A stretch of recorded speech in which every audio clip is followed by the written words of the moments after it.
Do you ever feel like you're writing something and you just struggle to get your personality onto the page? Definitely something I felt. And when I struggle with that, Brie is one of the people who I like to call up. And if you've never heard of her, it's because she's been behind the scenes at companies like Figma and Stripe. I mean, she basically founded Stripe Press. When I think about her, I don't just think about personality. I think about care. I think about craftsmanship. I think about quality. And that's what this episode is all about. How do you produce great things while also putting your personality into your work, putting you onto the page? So if that is something that interests you, you're really going to enjoy this conversation with Brie Wolfson. Let's dive into your years at Stripe. You did Stripe Press. You did a lot of internal writing. What stands out in terms of what you've learned about writing from your time at Stripe? Two things. One is just what a force for clarity writing is. Most not clear writing is about not clear thinking. Mm-hmm. And if you sort of flip that on its head, that means that you can get clearer in your thinking by getting clearer in your writing. So I think this is what you're referring to. I'm like taking notes, like what are my own thoughts? Like I want to get them clear. A lot of my writing is about, I'm just trying to clarify my own thinking on this topic. So that at like org scale, very powerful because you're getting like a lot of clear thinking on stuff. And then the second piece is if we like take the Twitter analogy, it's like tapping a tuning fork and seeing what resonates.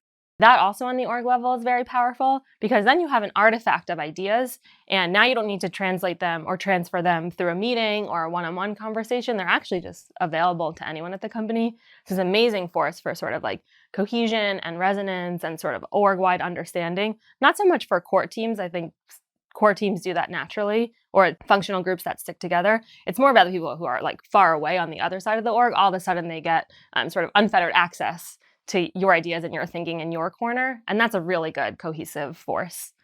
There's like an open email policy. Right? Open email policy. Actually, I should say, I don't know if this has changed now, but the roots of it, yes. Every email was sort of CC'd into a group that anyone can read. And how much internal writing were you doing? Like what was the nature of it? Yeah, I'd say there's like two kinds of writing. One kind is just like general sort of stuff you're doing to like advance work in your day-to-day work. The more interesting stuff is what I like to call like a curation layer on top of the work. Huh. So it's just sort of like a quarterly business review or my thoughts on this or a friction log about this one flow and then publishing that into the org. That's the stuff that's interesting because it's curated for an audience of someone else. And I would say Stripe spends a lot of time on that kind of stuff, just like reporting on like, what are we doing? What are we thinking? How are we feeling? What's next? So a lot of the like sort of thinking work came out through the writing. And is that individual, collaborative? All, both, neither.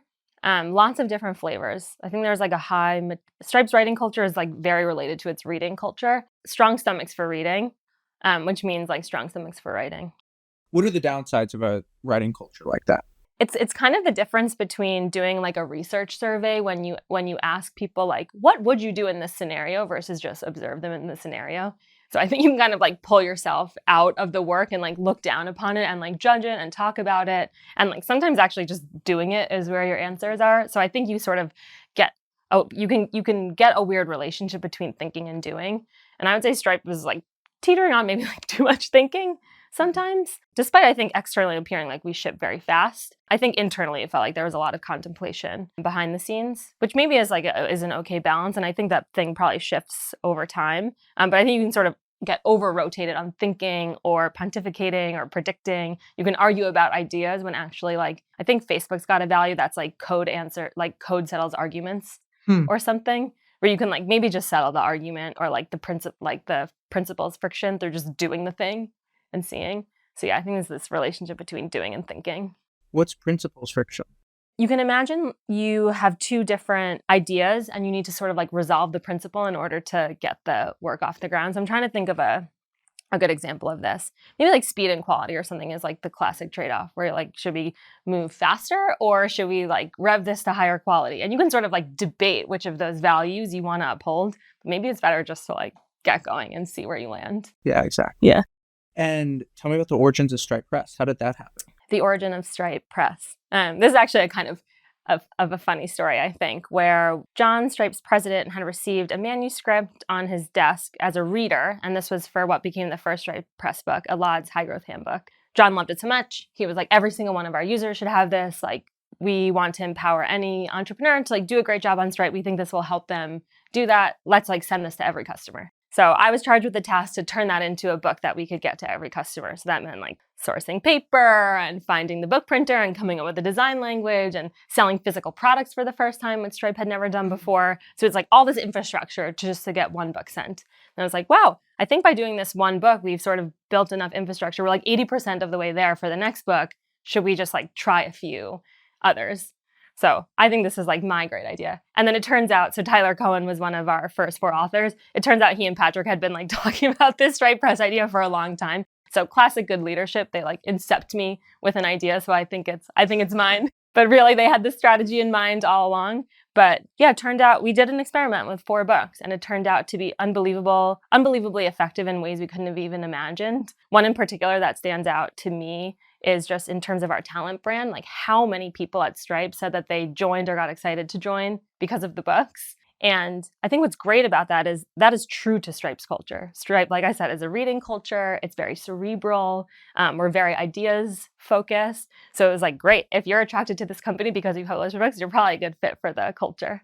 The other thing that stands out is when you open the books, they open flat. So both of the I'm so glad you noticed. sides- Thanks, David. Lay flat binding. Yeah. Okay. So tell me about this. I don't have the words, but you sound very passionate about this. Well, it's funny. This is like, we were just talking before we got recording about reality has a surprising amount of detail or like the things that annoy you. And yeah, this was the thing that annoyed us. Like, why when I like flop something down, it will just like bounce back. So it turns out there's a special kind of binding called lay flat binding, where instead of gluing all the paper to the spine, you can actually you use some threads that has some give. So if you lay it flat and you look at it, well, actually there's like a little rainbow of threads you'll see, and that's like some give in the binding. Versus if you just glue it to the spine, it will like get stuck there, so it'll pull anything back on the edges. Huh? Yeah. Reality has a surprising amount of detail. Yeah. So we spent some time getting that piece right, and of course it's more expensive to do it this way. Well, it's beautiful, right? There's a specific design to Stripe books. The covers tend to be very dramatic. What were the first 4? Like, let's see how I do. I think I can do the first 5. So first was High Growth Handbook, Stubborn Attachments. Then I want to say was some combination of Elegant Puzzle, Dream Machine, and Get Together. Revolt to the Public. Oh, Martin Gurry. Yes, that one's great. Yes. That one's actually my favorite color and is my favorite cover too. That is very in style now. That brand is really Yes. good. And the colors of the Stripe Press books are very saturated, but they're like There's a accent story color behind that saturated. too. Tell me, bring it on. It's so funny that you're noticing all of this because we poured over these decisions and it's cool that they come out. So the way a book cover works is actually it's like a piece of cardboard with paper glued over it. And normally that paper stock is like dyed just on the surface level, which means like when you wear the paper a lot, it like wears to white. But we purchase an impregnated stock, which means it's actually blue all the way through, or gray, or whatever the color of the paper is all the way through. So it will never get that white worn. So yeah, this is why like they feel very vibrant, is because they never like wear out like that. And the idea was like we hope people bring this with them to the coffee shop. We hope they bring it with them to work. It's gonna be in their backpacks, rummaging around. What's gonna happen when the corners get bent or pushed or worn? We're like, no, we want them to still feel very high quality and robust. So this is why we choose this like impregnated stock. The other thing that stands out about your time at Stripe is not just that you wrote a lot, but that you managed different writing projects. Yeah. What'd you learn about that? I just love strapping myself to like thinkers and like tinkerers and doers. And I think what I've learned is that one of my superpowers is being sort of like next to creatives or people who have great ideas and sort of pulling out the interesting things. So that makes like a good partner in a writer. So a lot of times it was like I would help people write their. Stripe has a big culture of shipped emails. Like when you finish a project, you sort of tell the org about it and you sort of give a story about how it came to be and what you learned. And it's sort of an internal marketing document. So this is like one of my favorite things to help people with at Stripe was just like, okay, like what was the story of doing this great thing? Like what's interesting about it to you, and sort of pulling that story together. So yeah, it's sort of like an internal editor. Along what axes did you need to push people the most as you were helping people? You know, I think when you're in the weeds of something, it's really hard to remember what's interesting because you're so deep in it. You're like, I don't even, if you like say a word a lot, you're like, what does that even mean anymore? And I think this is a lesson from fiction writing, actually, where it's hard to keep in mind what you as the author know, which is how the whole story unfolds, versus what your reader knows, which is nothing. So when you're sort of teasing a plot line or doing some foreshadowing, you have to remember, like, wait, how much does my reader really know about this? Is this information sort of annoying and it's like too much bang over the head? Or is it just the right amount that feels like a little teaser? So I think that's the thing people need most help with, is just like remembering what somebody else knows. And hopefully we'll talk more about sort of like good editing strategies, especially from The New Yorker. But one of Harold Ross's thoughts on profiles was, he was like, I don't want to go for biographical completeness. I'm much more interested in like humor or intrigue. I will sacrifice like the full scope of what this person has done just to write a more interesting piece.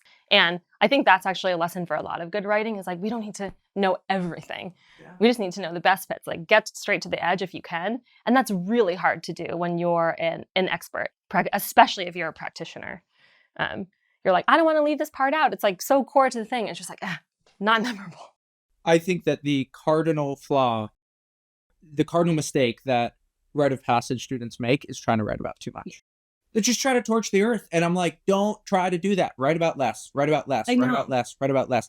The narrower your scope, the easier it is to write about that thing. It's true. I mean, so much of great writing and great anything is just about obsession. Mm-hmm. And when you're in your zone of obsession, everything looks interesting. You're like, I love it. I love it. And can you believe it? This person was married to this person who was the same as this, and they went to school with so-and-so. And you're like, what is the point? Like, give me what I need to know. And it's really hard to remember what your audience is going to be interested in versus what you, as someone who's obsessed with the whole world of it, is obsessed with. And also sometimes most things are revealed through the littlest bits. Like, say that you wanted to write something about hotels. I think you could do an amazing, exquisite piece about the experience from looking at where the check-in line is to when they give you the card. Yes. And how do they greet you? What does the hotel key card feel like? What does it look like? How do they ask for your credit card? Do you have to wait in line? What are the bellmen wearing? Or the people behind the desk? Yeah. What are they wearing? And there's so much, that's just off the top of my head. You could probably say more about the hotel industry just through that little prism than trying to say, I visited, 100 different hotels and I'm going to write the full experience about all these. It's just way too much. I'm so glad you brought this like specific thing up, because recently I've been digging into Marriott culture. And one thing I learned about their culture is that they're obsessed with the first 10 minutes. And it's kind of like their equivalent of Facebook's like 7 friends in 10 days kind of thing. They're like, okay, we have 10 minutes to get this person. They need to be like greeted by their name. They need to be like acknowledged with like about their bags. They need to like know exactly where the front desk is. Like all these things are obsessed with that first 10 mintes. So you're right on the money about something. There we go. Yeah. The How I Write Hotel Chain. Yeah, the How I Write Hotel Chain. The Guide to Hotels. I thought you were going to talk about the napkins. I really care about napkins. I've actually sourced different napkins because I like writing my to-do list on napkins. So I've sourced the perfect paper quality to write to-do lists. That's so cute. I like napkins because you can fold them up easily. Very Anne Lamott. You can't do that with Post-it notes. Anne Lamott with she's got these index cards. This is an anecdote I love from Bird by Bird, where Anne Lamott she sort of is like absorbing her world, and she keeps an index card of observations in her back pocket, and she will just pull it out, put it back in. But yeah, it's the same thing. She's like, the index card is just like the perfect size. It's the perfect stock. That's what I like. Let's dive into magazines. How in the world has The New Yorker been able to write with so many different writers, but maintain the same style? So it's founded by this guy named Harold Ross. He is not a New Yorker. He was born in Colorado. He dropped out of school when he was 13. He actually, before The New Yorker, edited the Stars and Stripes, which is like either the Navy's or the Army's magazine. He came to New York with this vision of The New Yorker, but he was like very much not in its core audience. And he was always sort of afraid of being thought of as like a scholar or like someone too erudite. So he sort of like yanked this into place. And he's known to be a maniacal editor, like sort of not great with words when he is speaking, sort of bumbling, like never really able to articulate what his values were, but sort of just endlessly obsessive about tone and style. He revered his artists and his creatives, which was sort of not the norm of the day. Like sort of the more businessmen were thought of as the treasurers in the other places. Harold like loved the artists. He was like so into his writers. He gave them like real real space for expression. Herald's known for inventing the talk of the town section of the newspaper, and they had a meeting that was called like the weekly talk or something, and everyone would come and pitch their ideas and talk about them, and he would just go bananas on everyone. He would be like, trash this and take this out, and he was kind of just like a wild, sort of unruly force in that meeting. They said it could be like very short or it could last almost the whole day. Oh, wow. And he would just hear ideas, play them through his own head's filter, and yes, no, even talking about this meter a little bit of just like what you say yes to is sort of like what ships. And so he was really willing to just say, no, hate it, love it. And I think that's how a lot of great writing happens. It's just going through the machine. The great stuff we see in the New Yorker is very heavily edited. It's very heavily fact checked. So there's just sort of it just goes through like a long cycle of editing and fixing until it's like in its final shape. Did he have a particular passion for profiles? He did. And he says profiles are, they're all about obsession. They're about obsession in the person that's covered. And it's also about obsession in the writer. So the writer has to be obsessed with the subject, and the subject has to be obsessed with their subject. And that sort of chain of obsession sort of helps you like pick the right people to cover, pick the right anecdotes and stories to pull out. And like we were saying before, he was not interested in like biographical fidelity. He did not care about covering the whole story. He just cared about finding the most interesting bits that were illuminating. And then maybe the other thing that's interesting about how the New Yorker edits is they really prefer exclusives, which means that they have to write about sort of odd topics. And because it takes them so long to put these things out, they sort of have to be kind of sure that they're going to be the only ones talking about this thing in this way. So it sort of forces them to that edgier place. They don't want to compete.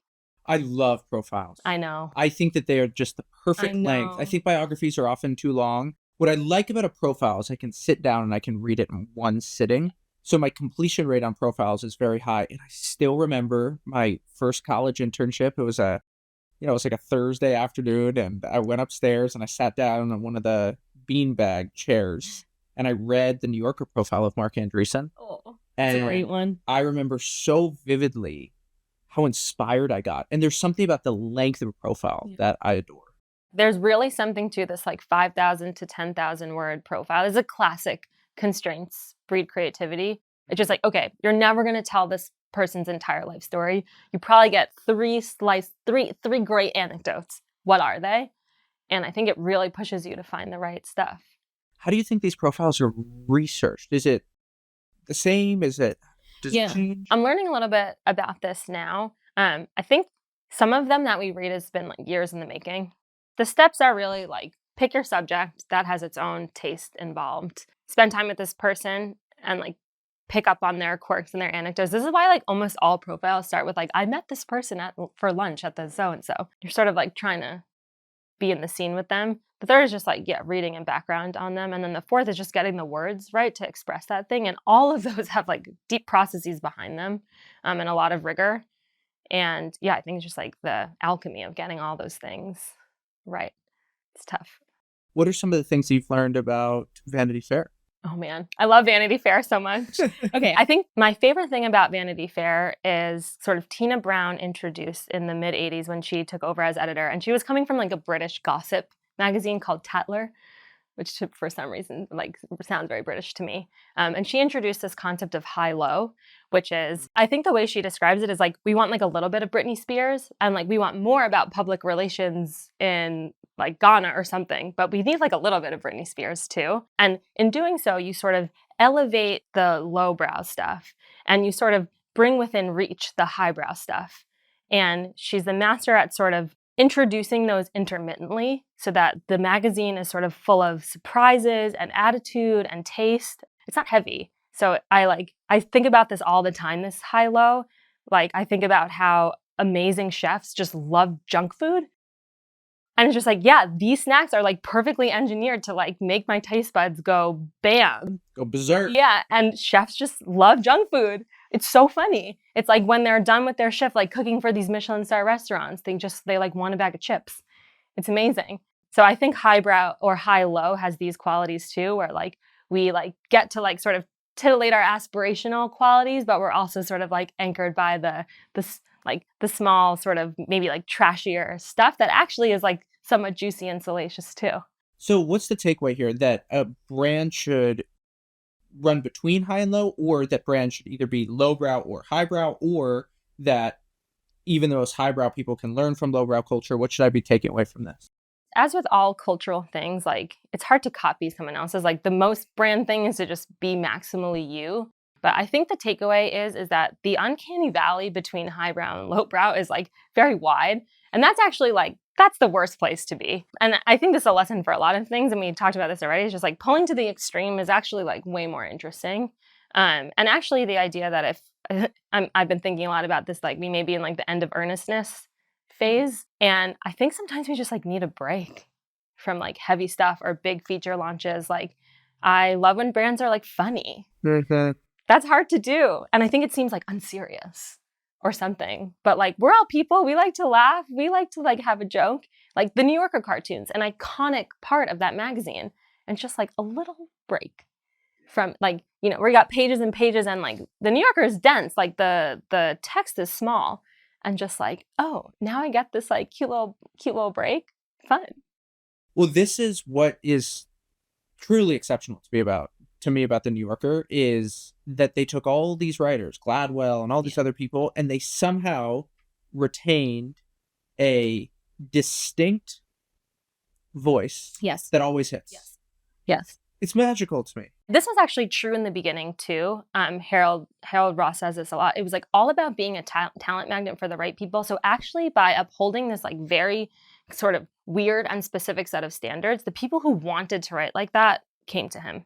So I think when Malcolm Gladwell, I don't know him, I don't know his process. Maybe he'll come on this podcast at some point. But my guess is when he's writing something for the New Yorker, he's like, I'm writing something for the New Yorker. Like his spine goes like a little straighter than if he was just going to publish something to his Substack. I don't think he has a Substack, but you get the point. Like it's aspirational. What else should I know about Vanity Fair? I haven't really read Vanity Fair. What else should you know about Vanity Fair? Okay, and this is true of the New Yorker too. Obsessed with the packaging around the whole thing. This is why I love magazines. They say text, visuals, attitude. It's like all of it at the same time. Tina Brown from Vanity Fair has this thing like you should be able to throw the magazine on the floor and it opens to a random page and you know which one. You know what magazine we're in. Tina was obsessed with the covers. Like, do you recall maybe Demi Moore on the cover, like sort of naked and pregnant? She like fully curated this whole thing and it just made a huge splash. She was like obsessed with what the cover looked like. Harold from New Yorker, he says himself that he got the look right before he got the content right. And this is definitely something that I learned from Figma and sort of brought to the Kool-Aid Factory, which is like my first big writing project online, was that actually the packaging of it really matters. Like it helps you arrive at the content in a certain way. This beautiful sign. And our right logo. I spent a long time on that. Yeah, I think it matters. I think it's how great writers set the scene. And I think, or like we eat with our eyes, there's like a lot of precedence for this kind of thing. I think giving that sort of design, love, and attention helps a reader arrive at your writing in a certain mood or mindset. And no shade on Substack. I think it's doing an amazing thing for the internet, but I kind of lament that they all look the same.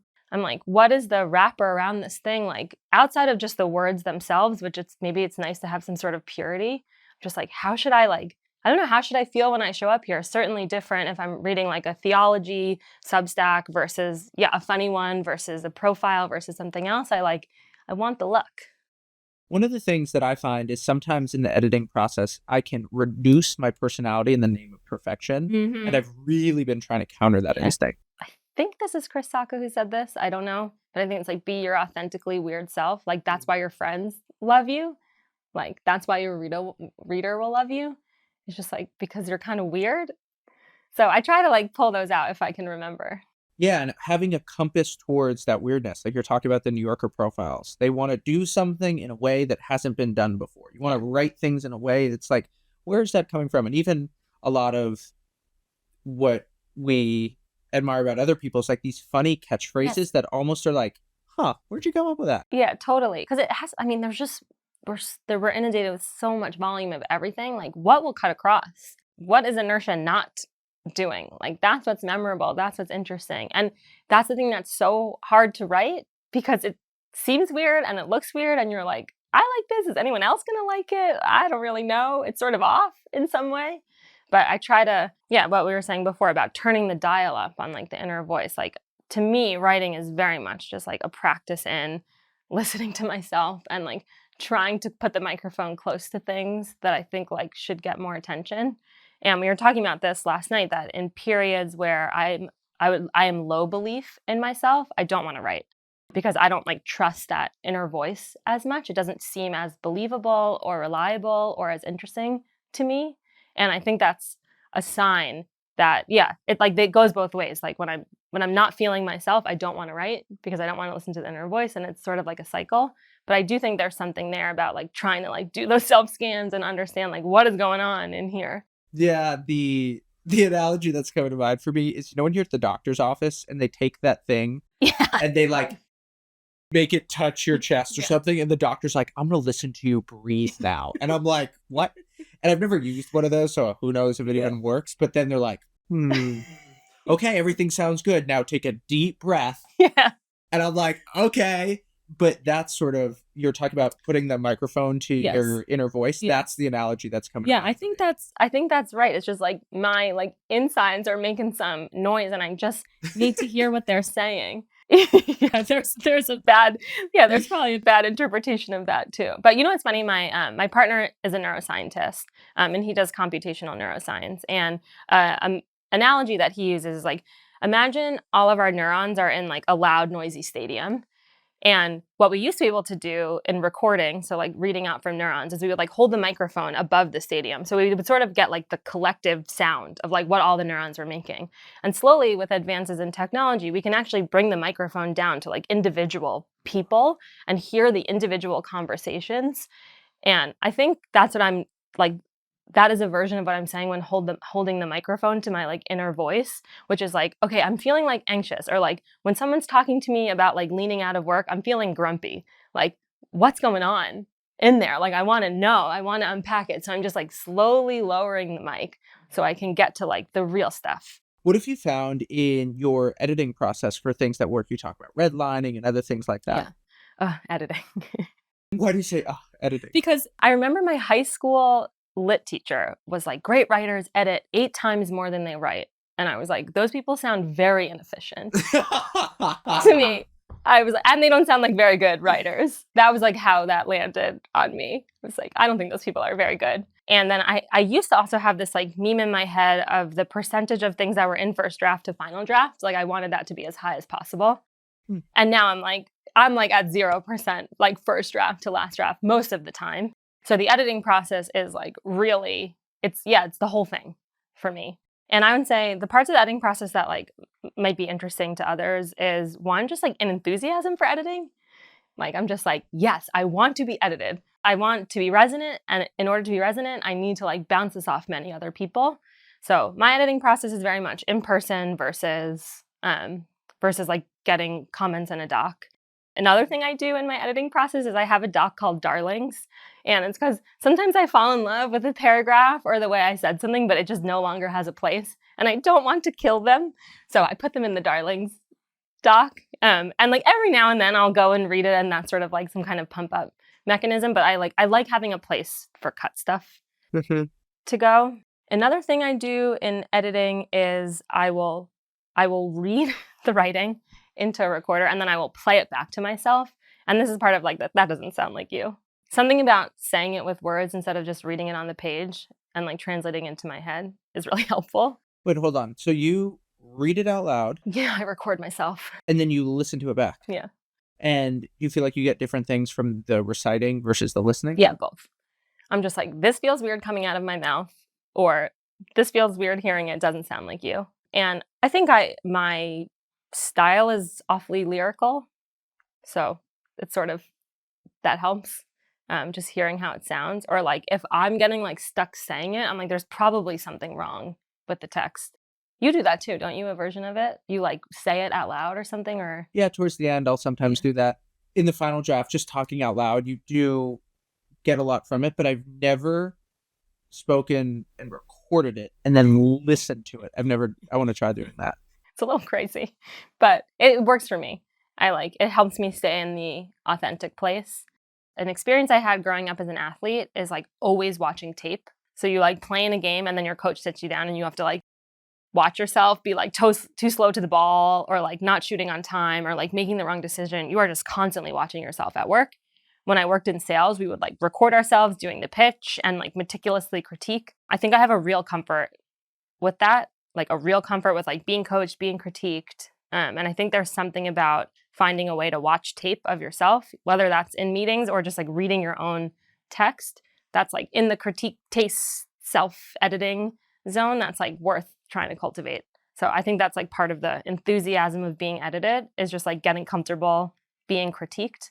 I have a musician friend who's the same way. He's just been like, reps, coach, like yell, doesn't sound right, do it again.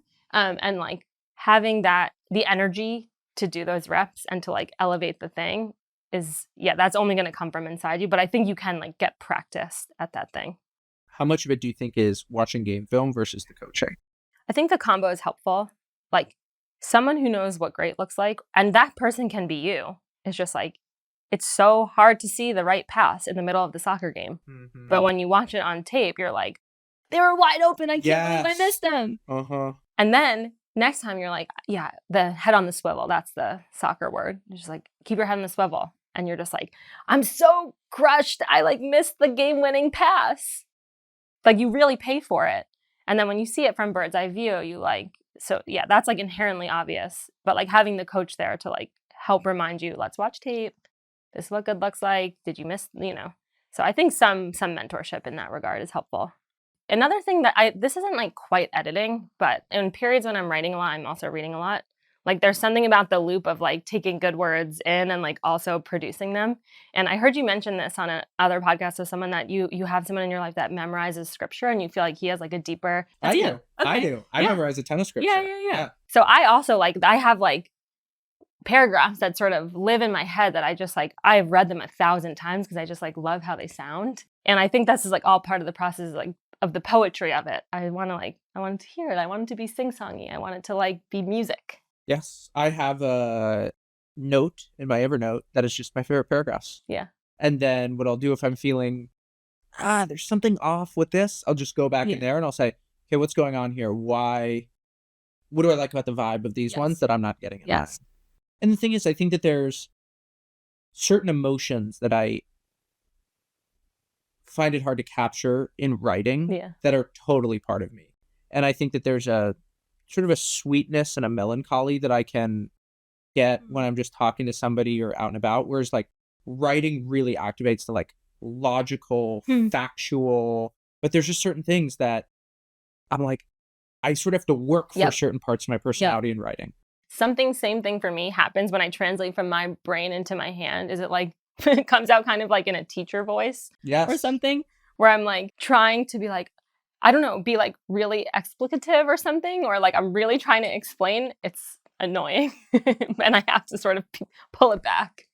Teacher voice is such a thing. People all of a sudden start talking like this. I know. I'm just like, why? But people do the same thing with writing. I know. All the time. I know. I have so many friends who are brilliant when they're speaking. They're good orators. And they'll be like, nice, you should turn that into a piece of writing. And then when they send me back, I'm like, this is how you write?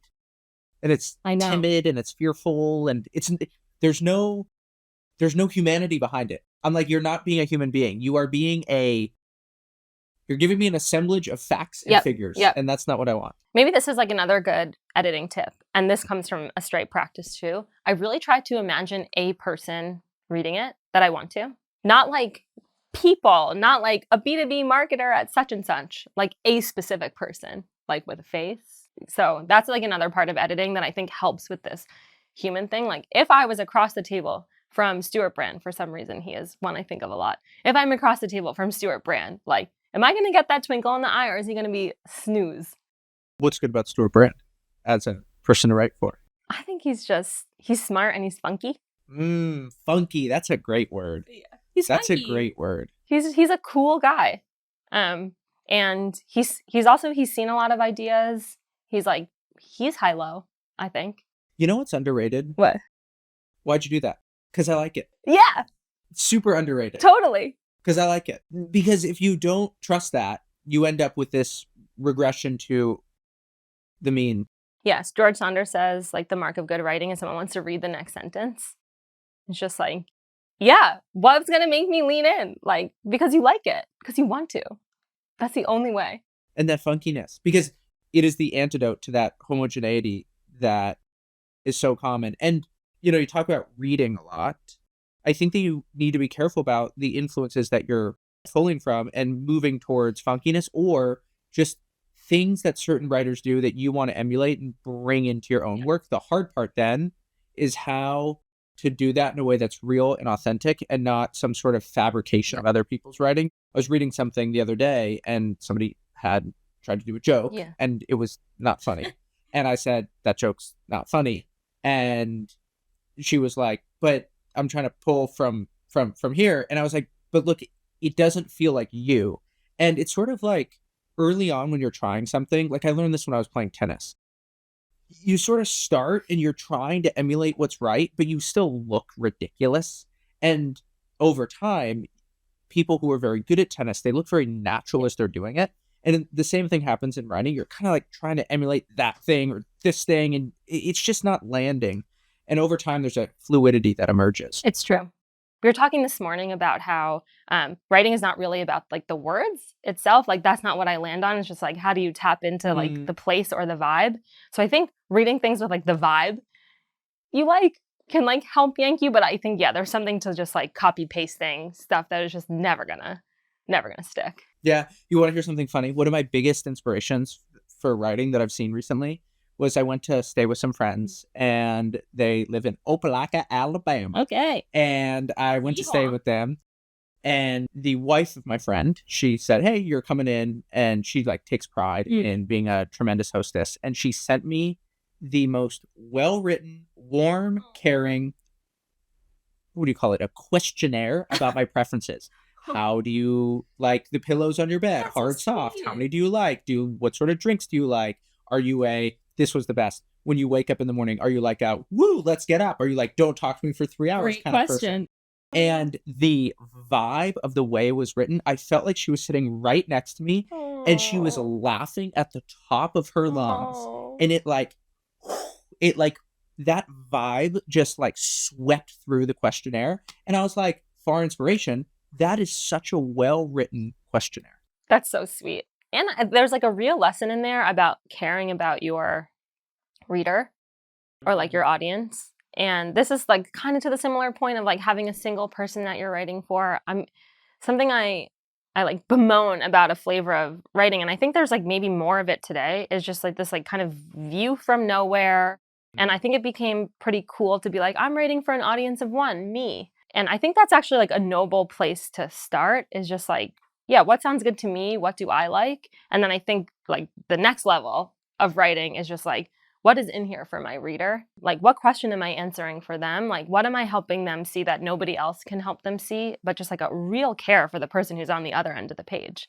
Like, what I'm reacting to in that story of your friend is like, she was so aware of you. Like, you were inside that story with her. There was no note unless you were reading it.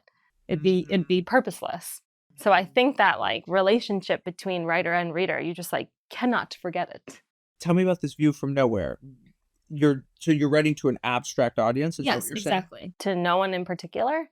It's just like, might be interesting to someone. Why do you think that became common? I feel like I'm ripping on Substack and I don't mean to, but I think it's a little bit of this, just like I write for an N of one. It's just like my brain to this page to hit publish. Like there's no editing process required. Yeah, I think there's like something in that filter process between like ideas and audience that like it's pretty easy not to think about. Like on Twitter, I'm just like tweet to all followers and like all feed. I mean, this is the marketer in me of just like, who is this for? And like, what will they get from this? There's like something to hold there that we've lost a little bit.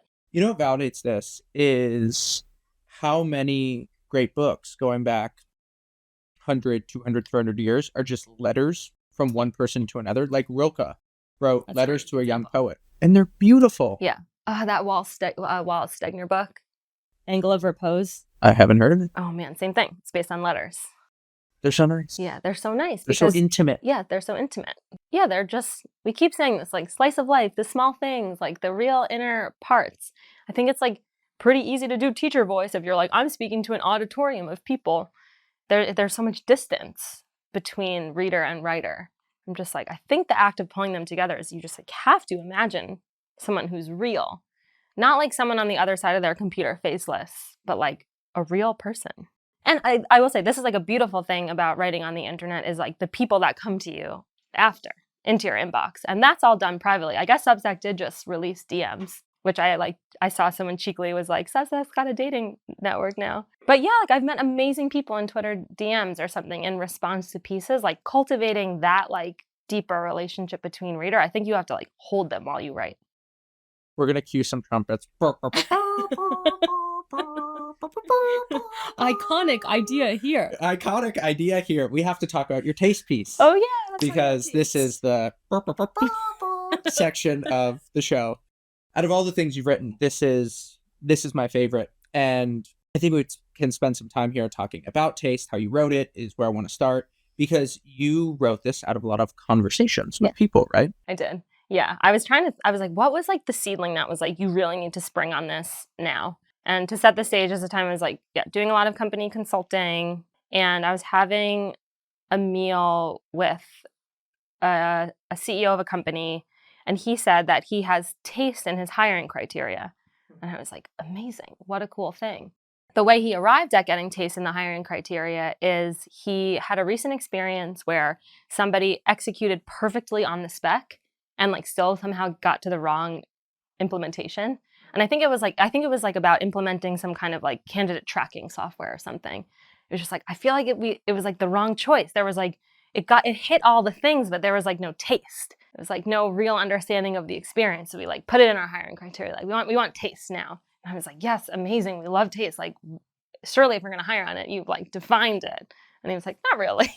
It's like one of those, like we got rid of like culture fit because we're like, what is it? And then I was like, oh my God, I think taste is the new one. We're like, I want taste here and taste there. And this person's got to have good taste, but no one knew what it meant. So I was like, okay, I became obsessed with it. And I was just like, and I think it was like a pretty fun dinner party topic because everyone's got a thought and ideas. And it was like pretty fun to watch people work through it because it's such a ubiquitous term now. I feel like people were just throwing it around. They're like, wait a second, what do I mean?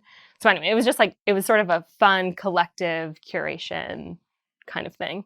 And talking about the piece, because the structure is very specific too, that it's basically numbered to say, here's like 28 different things that I believe about taste. Yes. So this format is just stolen with pride from Susan Sontag. She has a famous essay called Notes on Camp. And it's the exact same format where she's like, this is a slippery term.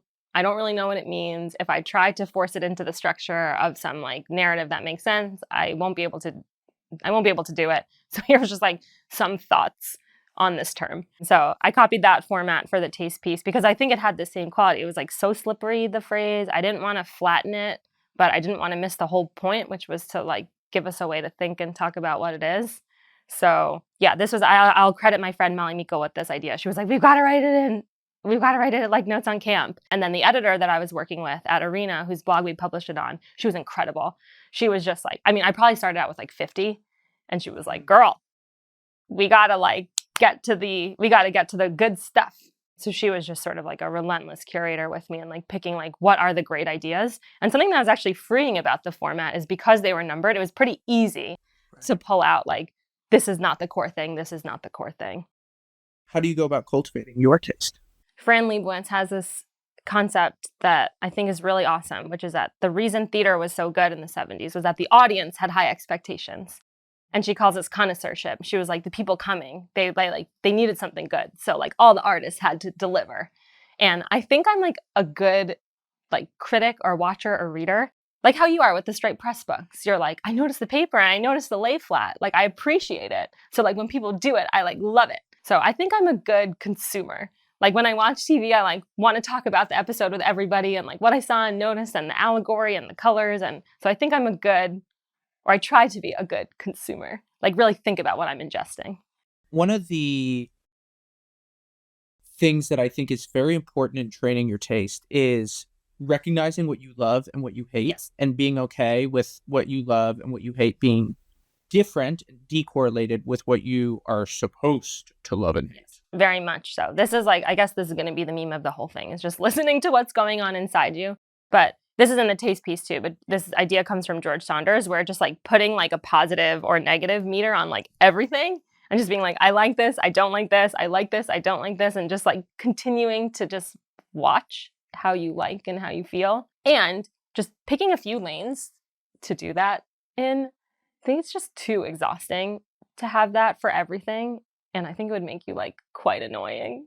So I think just like picking the things that you're like, it's going to be fashion, or it's like going to be coffee. I definitely have one for coffee, and I like have a scale and I measure the beans and I like grind them to the perfect amount. If I did that for everything, I would be a monster. Susan Sontag says that taste is very domain specific. It's sort of like vertical in lanes. Is that something that you agree with, or do you think that there is global taste that can be increased? I think the knowledge of like what comes with trying to improve your taste, which is sort of more observant, more appreciative, listening to your insides more, like noticing this reality has a surprising amount of detail. I think the insight that like cultivating taste brings to you is that sort of has knock-on effects where you're like, wow, like somebody chose this rug and those curtains and those books, like this paper for the menu, even if it wasn't tastefully done, like that unlock, like, wow, everything is like a choice that somebody made somewhere. That is something beautiful to know about the world. Like that person chose to put that on, even if it's not the most tasteful thing. So I do think it has some knock-on effects. I think of it as a virtue for that reason. It like helps you appreciate more and see the world differently. Yeah, why did you use the word appreciator? Because there's a set of things that I don't have great taste in. Fashion is one of them. And I love when I see someone that does. I'm just like, wow, I know the delta between like me and that. And like, thanks. Tell me about some of the similarities between taste and cultivating it, and then the writing and the editing process. I think editing, especially editing yourself, is sort of the same as the process of cultivating taste, because you're doing that, to go back to Saunders' PN, positive negative meter again. You're sort of looking at the stuff you've already done and assigning that like PN to it. It's sort of the same process as just like, yes, this is doing it for me. No, it's not. And that's the same process of like cultivating taste. Like, yes, I like that outfit. No, I don't. Yes, I like this coffee. No, I don't. And why? How do I like get it to the place of yes? So I think editing is about sort of like evaluating things at face value and like deciding how you're going to move them into like the better place, which is kind of the same as the taste thing, where you're like, okay, I don't quite like this, or I don't like this top with these pants. Like, how do I move it to the better place? And it's that same like, okay, I know I don't like it. I'm trying to understand why. Then I can improve it. I love what you said about and why. I think that's the core thing. Yeah, It's not enough to just be like, yes, no, but to somehow over time, it does take a while to put words to your emotional landscape and say, what are the things that I like? What do they have going? I And think you said something in there that I really liked. Was like either articulating or explaining your like emotional landscape. It's so hard, and it's really worthwhile, because that's how you sort of turn the dials of your life to like get yourself surrounded by beautiful things or make more beautiful things. So I really like that. Yeah, I'm thinking of the New Yorker again because Harold was so bad at articulating this. Like there was just like no style guide. There was only the writer's room and him being like, yuck, like dislike it, do more of this, do more of that. And I do think like you said, it takes a lot of time. You have to just put a lot through the machine to see. And then I think the style guide comes out. It's sort of like it's emergent. But if you try to like pin it to terms too early, you can lose some of the magic. So like a lot of times it's just like, it's not right, but like, I don't know. I'm going to like search for the words, but like, and I want to find them, but just like, it feels off. And I think there's a temptation, especially in management or in collaboration, where you want to like quiet down that it feels off thing because you can't explain it. And you're like, I don't know, it's just a spidey sense.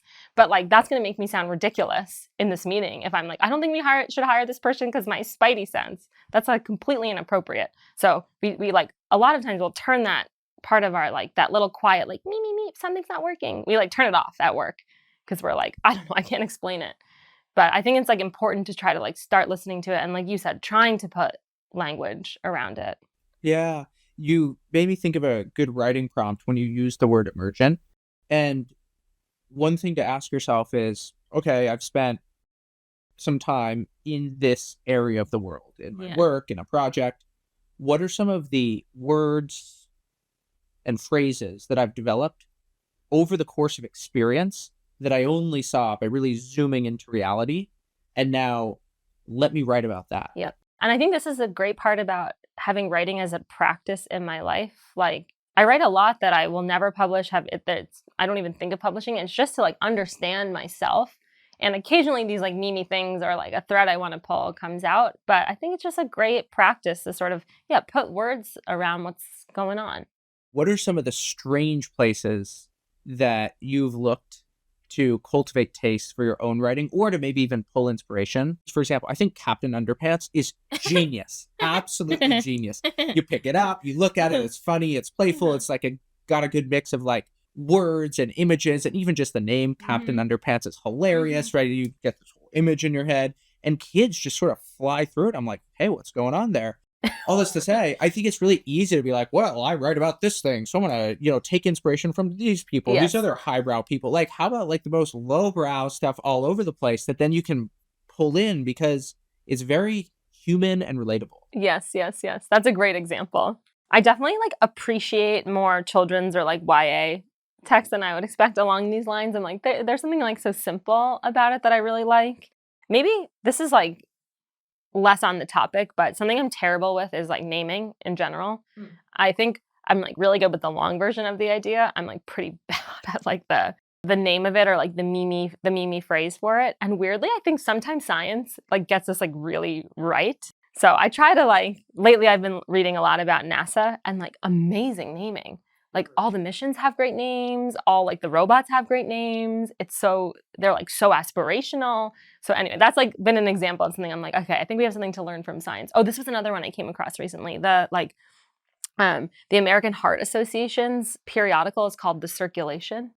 Isn't that so good? That is really good. I was like, they're clever. That is really good. Clever is another word I aspire to in writing, and I think The New Yorker does a great job. Clever is one of those things that is really nice to be a little bit clever and so annoying when somebody tries to be too clever.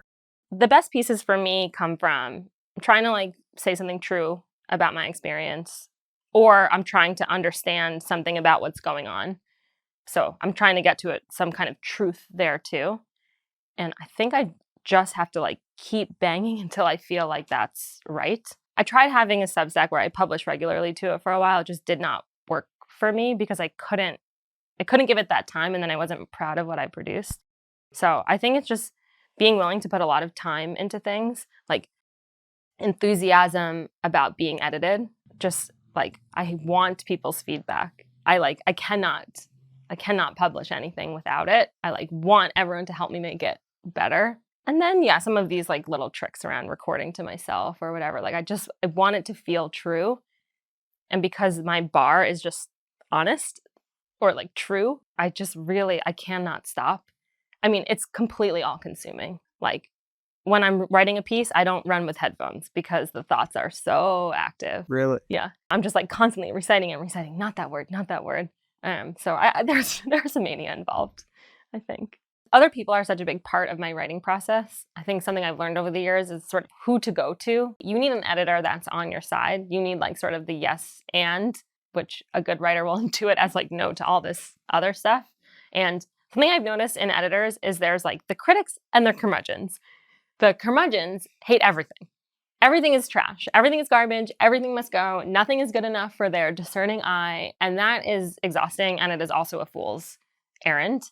And I think we've all had like managers like that, or like colleagues like that, or even like maybe like parents like that, where it's just like, it's not good enough. Curmudgeon. We don't need them in the editing process. What we do need is critics, people who are great appreciators. They want to find the interesting thing. Like the whole goal is like, what gets the spark lit up? And all they want to do is like pull that out the most.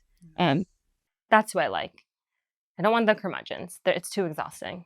But the critics, we love them. Leaned in. I feel like there's a Steve Jobs thing here. I don't know what it is, but I think a lot of people look at who Steve was and then they say, I'm not going to think anything is good enough. I have the highest standards in the world. Nothing will ever meet my bar. But you keep using the word appreciator, and Steve was an incredible appreciator. He had a real passion and a real heart for great art, for great design, for things of craft and excellence.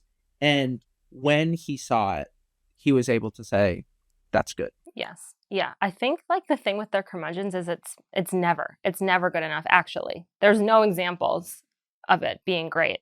And I think Harold Ross had this quality too. He was excitable. It's like when he saw the right thing, it was like, yeah, like we got it. And that is like, so pulling towards that place of the like, we have title, like, yes, I love it. Like there has to be that phase of the critic process or else it's no fun. I think Elon probably has some of this quality too. It's just like, this is hard. Like, I'm going to say no a lot, but when we get it, we get it. And like that is a celebration. So I think you sort of like need both parts of that process. I want to talk about cultures of excellence because when you first found Stripe, you wrote, I could immediately tell that Stripe was different. Yeah. What stood out to you then, and how has that culture of excellence shown up in your writing? I think in order to get that kind of culture, you have to fund it quite literally. Like you have to say, okay, actually, the entire like marketing and product team is going to spend a whole extra week on the launch blog post. And that's like a week of time they're like not building. So you have to actively fund that kind of care. Like you have to be willing for your people to spend time on it. And I think a lot of people want the outcomes of the polished stuff, but they won't fund it. And I'm working on a project now that's sort of a big swing at something. And it's like, okay, this swing requires like, you got to hire a whole other person. And we got to like, maybe even 2 people. And we're going to have to like take time away from the existing team to do this. And that means like this stuff that's like also a priority, like falls off this month. What do you think? And you have to say yes to it if you want the big thing. So I think a lot of people want to skip funding the hard work. Or like Steve Jobs, another great example. Like he funds the time to like do the last 1%. And like we know this law, like 80% of the work is in the last. Yeah. And so you either fund that part of the work or you don't. It can never be the best version unless you fund it. And it's like really hard to fund it. Mm-hmm. And like maybe some like advice to early writers or early people that like want to see their best work is just to find a place where the last 20% is funded. Like find a boss that will do that for you, or like give yourself all of Sunday to write something, but like you have to find a place to fund the last 20% or else you're never going to get it. I wonder like if this is your experience writing some of your great pieces, they like take a while. Yeah, I've been thinking about like this Steve stuff a lot now that we have the headset, and every time a new Apple thing comes out, you wonder is this what Steve would have produced? Or like sometimes when I see the laptops with like all the different charger things, I'm like, would Steve have allowed this? And there's probably some great technical reason why we need all the different charger holes, or the strap needs to be big, or whatever it is. I wonder if someone funded continuing to push on these edges, if we would have gotten something different. How has the fiction writing that you've done seeped into your nonfiction? Yeah, I think I'm trying to beat a little of this out of myself now. I said this before, I have a more lyrical style that I think is well suited for fiction and some narrative nonfiction. I can be a little verbose in my business writing. That said, I think the most important thing I learned from the fiction writing is 2 things. Like 1, I much prefer writing nonfiction. I've always felt kind of weird in my fiction era because I was like living with all these like fake characters in this fake world, and I just felt odd. I like being like in the world and like learning about real things. Not that fiction can't do that. And then the second piece is we talked a little bit about kind of holding our audience. You have to be very cognizant of how you're moving and in control of how you're moving your reader through the story. So I think that piece has stuck with me.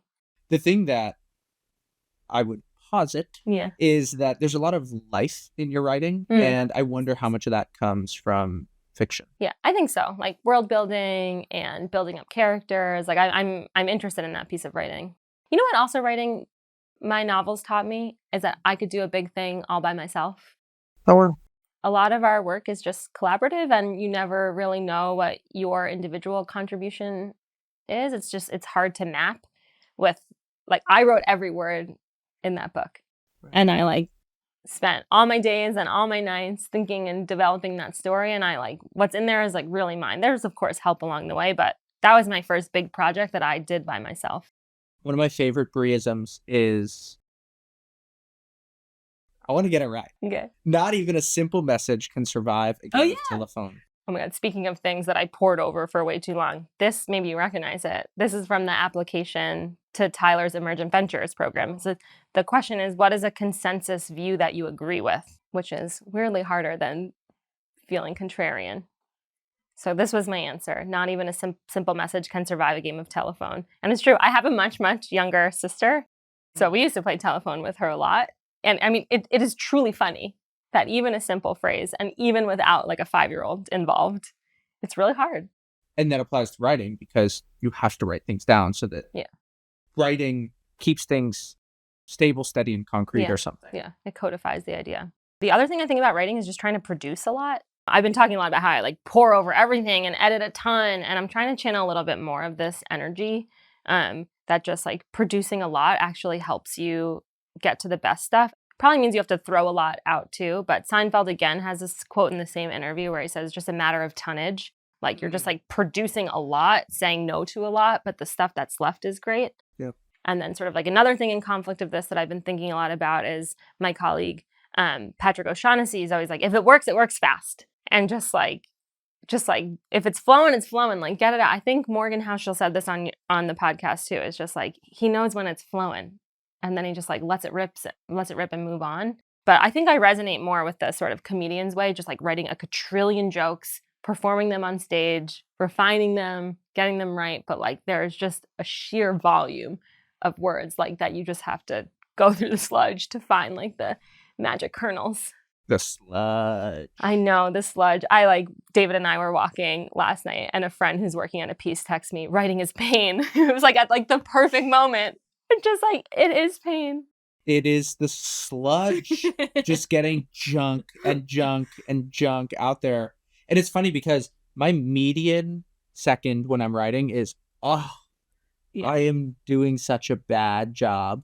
And then, when it hits me that writing, that I've actually made progress by writing is once I've stepped away from what I've been doing and I start talking to somebody else and I realize how much depth and dimensionality I've discovered through the process. I'm like, whoa. Yeah, I know. You're evolving as you write and your thinking's evolving. This is why I kind of think it takes a while. You got to like put it under the bed a while and come out. Like you have to revisit your own ideas a lot. This is like also from that Seinfeld interview. A tip that I like is like to reward yourself after you've done the hard work. Yes. So it's like, okay, I like did the morning pages or I sat for 4 hours or I like nailed that intro. Like I'm going to go. I think that what you're uniquely good at is I don't meet a lot of people who have a combination of being able to observe well like you do and have the patience to nurture a good observation and be able to write the personal component. I think that really distinguishes you. Most people I know are good at writing personal, but their observations aren't all that interesting, or the opposite. That's not. Yeah, I'm always trying to hone that. Like, I love Joan Didion. No. She's an amazing observer. Yeah, Tina Brown says this about Vanity Fair too. I can teach someone to write a lead, but I can't teach them what to notice. And maybe this is also what intersects with the taste thing. Is just like I want to be like an active, like metabolizer. Like when I walk down the street, I want to like see the buildings. I just like want to know what's going on here. Noticing. Yeah, and speaking of Steve Jobs, one of my favorite anecdotes from the new book, Make Something Wonderful, is how he would, when as a young boy, he wanted to like take apart a radio with his neighbor. Like he just wanted to see all of its guts. And I don't have that with tech. I don't have that with cars, but I like do have that with people, and I do have that with ideas. That's what the show is about. I guess so, yeah. Like I want to know the guts of the writing process. I want to see the ugly stuff. I want to know how something is written, how things are edited. I want to deconstruct this entire thing, and I want to make it ugly and gross, and then through the reconstruction, like divine and beautiful. Yes, I can deliver the ugly parts of the process. You're like Song Exploder, but for writing. Yes, exactly. When you're stewing on an idea, is there anything you're doing besides conversation? I'm just still caught on this. I've thought about it for 9 months. Oh, yeah. I mean, I'm just like talking to myself about it constantly, reading constantly. I'm chewing on it. It's chewing on me, actually, is what's happening. I feel physically uncomfortable. Really? Yes, I do. I feel physically uncomfortable until it's sorted. How is that process different when you're trying to understand something that you've experienced, like the Stripe piece, versus via cartographer of a new landscape, like the Yeah. chase piece. I think we talked about this in when I came to Rite of Passage, but there's a quote I love that's like, there's two kinds of creativity. One is like Einstein, where you explain the world how it already is. And the other is like Walt Disney, where you are bringing new ideas into the world. I think I'm much more of an Einstein. I'm nothing like Einstein, but I like explaining the world how it already is. And I would put the taste thing into that category. Like, there's almost no original thoughts in there. I'm just like trying to curate what I'm experiencing or what I'm seeing or observing. And I think even the personal essays are a little bit like that. I'm just like, what am I seeing inside me? Like, how do I describe that in a way that's true? But yeah, definitely more of the explainer. I don't think I have anything new to say, really. Brie, I'm glad we did this. Me too. Thank you so much for having me, David. This was really fun. I feel like there was so much in your head, and I've read a lot of it, and I was like, this needs to be in audio form. Oh, that's really kind. Yeah. Hopefully there's something helpful in there somewhere. Lots of good stuff. Thank you. Thank you.